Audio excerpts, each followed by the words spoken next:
The best of the Morning X. 99X. We're looking for people now who have received correspondence from celebrities or stars, something handwritten.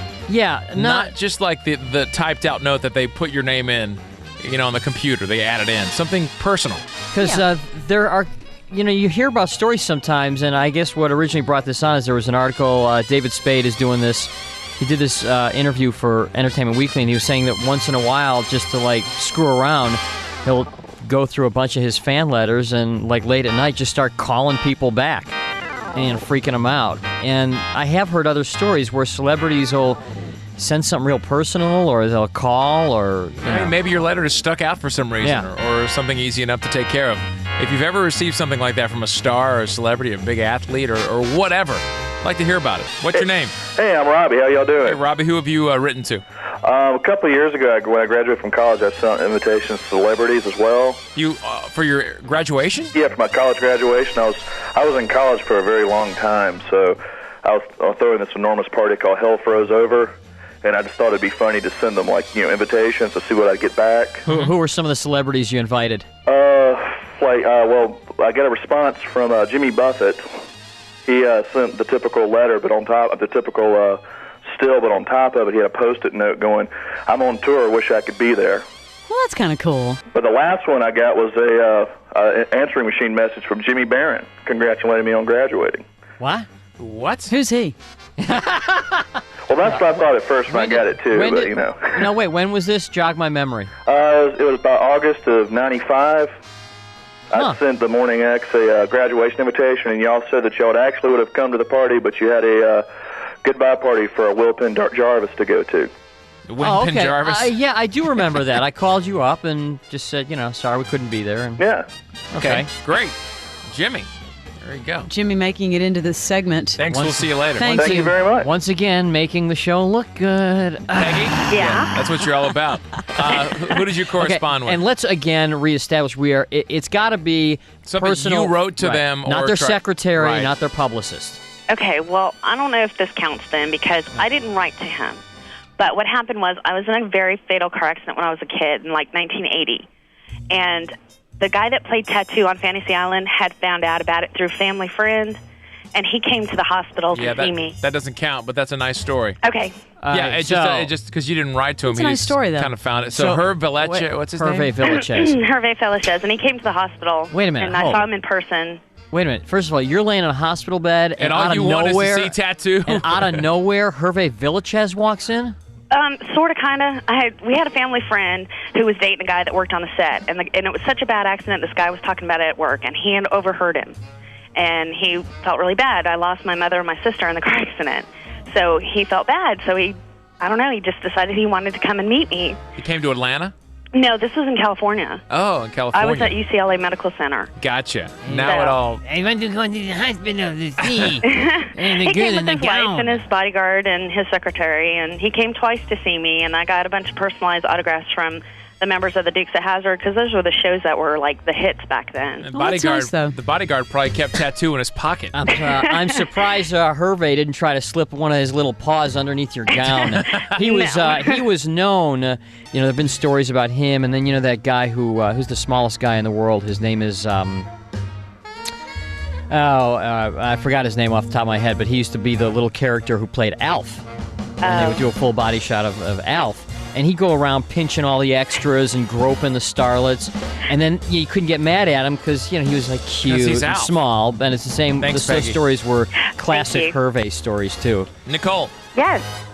Your story Mishu. is... Mishu. Well, I don't know if this counts, but when I moved to North Carolina about 5 years ago, my sister wrote Tom Glavine and told him that I wasn't able to watch the games. So he was at a radio station and decided to give me a call. Well, that was nice. You weren't... she wrote him saying you couldn't watch the games? What? Yeah. Well, you didn't get TBS over there? Well, actually, no, we did not at the time. So he called you up. And said what? He said, "Hi, Nicole, this is Tom Glavine." Well, for at least 15 minutes, I did not believe it was him. How old were you at the time? 20 maybe. Sounds like Tom. Perfect. Well, because he would have only... How many years ago? About 5 years ago. He was 25. Oh, yeah. So did you... And what did he say to you? He just said, hey, how you doing? And I was like, fine. Of course, I thought it was a joke. And Right. he said, I got a letter from your sister. And I was like, who? Which sister? And he's like, your sister, Andrea Robinson. And I said, oh, my gosh. And I just started dying. And he was like, I hear you don't get the games up there. And I was like, no, I don't. And he was like, well, this is what we're doing. And actually, I have a tape of it.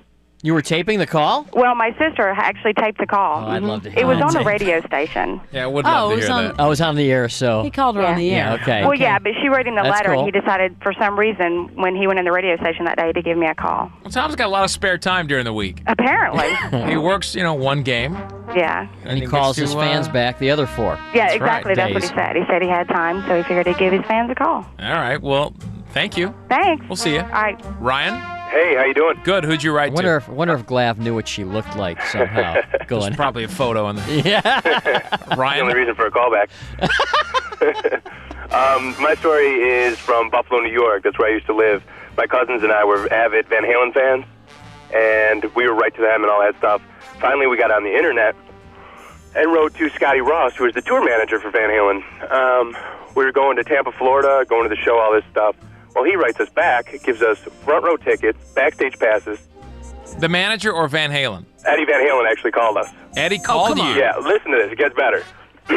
They tell us what hotel they're staying at. We get connecting rooms with Eddie Van Halen. Wait a minute. I am not kidding. I have videotape of the whole thing. You have videotape? Hold it. And all this because you emailed Eddie Van Halen to say you liked him? Yep. Just to say we're avid fans, and we've been fans for 10 years now. And He must we have been in a wanted to good see the mood. show. He must have been in a good mood that day. Yeah, he must have been in a real good mood. So you had connecting rooms with Eddie. Did he open his door ever for you? Yeah, actually, he came by and knocked on the door and asked for a cigarette. And he hung out in our room for probably about 20 minutes or so. I can't even believe this. It wasn't You a think you couldn't contest? believe it. It wasn't a contest of any sort? Like this MTV Be a Roadie contest? Or? Nope. You didn't act like a stupid fan, did you? No, we didn't. Good. No, Maybe we that weren't was it. He just we thought weren't you gonna were- be that guy. You were a long-term fan, and he Yes. just decided to connect. Yeah, Wild. and now every time they come into town, we get free tickets and backstage passes. Excellent. That's Yeah. wild. Thanks, Ryan. You're welcome. Thank you. Hey, did you get something back from a star? Yeah, actually, Stephen King. Wow. Stephen King. Yeah. What do you, How'd that he happen? probably wrote her a novel. It was a Post-it note. What did you write to him about? I was looking for a couple of first edition books that were only released by the publishing company, and thought, well, I would go to the source and ask him, and he sent me back it almost looked like a personal copy of his raggedy list of book dealers, and he put a note on there and indicated which ones would be more likely to have these 2 books, and thanked me for my letter. And, I just sent it to Stephen King in Bangor, Maine. I had no P.O. box or anything, and it got to him. You're You just put kidding. Stephen King on there, and that was it? Wow. Yeah, I Well- did, and it was great. It's been 9 years, but I let him know that I've been reading him since I was 10, and what a fan I was. But there were 2 books because I collect the hardbacks. Very cool. And there That were is very 2 cool. books that I couldn't get my hands on, and he led me to the dealer, and the first one I called had them both. Did you save it and frame it or anything? Actually, it's in a drawer.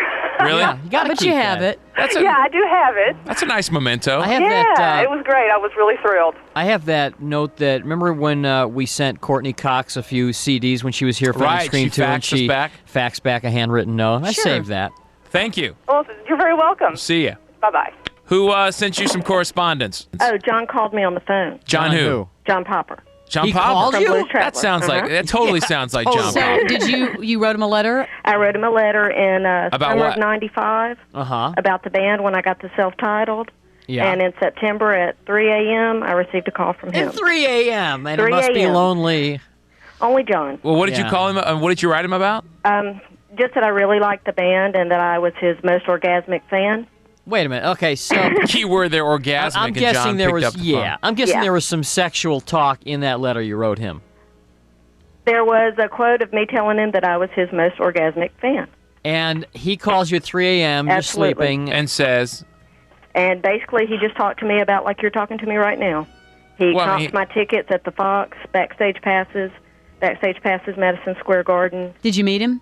I've met him 4 times. yeah, Popper loves to Absolutely. interact with the fans in more other ways than you can yeah. imagine, as He's- we've heard before. He has also been a featured guest on Celebrity Boink with But greatness. we have Yeah. heard that he's a gentleman. And a confirmed boink. He confirmed Oh the yeah, boink. he And owned he up holds to it. the record on the fish contest, too. And he is the fish Yes. quiz champion. Yeah. He's got his hands all Absolutely. over the place. Absolutely. Thank you, Melissa. Sure. You're listening to the best of the Morning X. You can also catch it on the Morning X podcast, wherever you get your podcasts, or at 99x.com.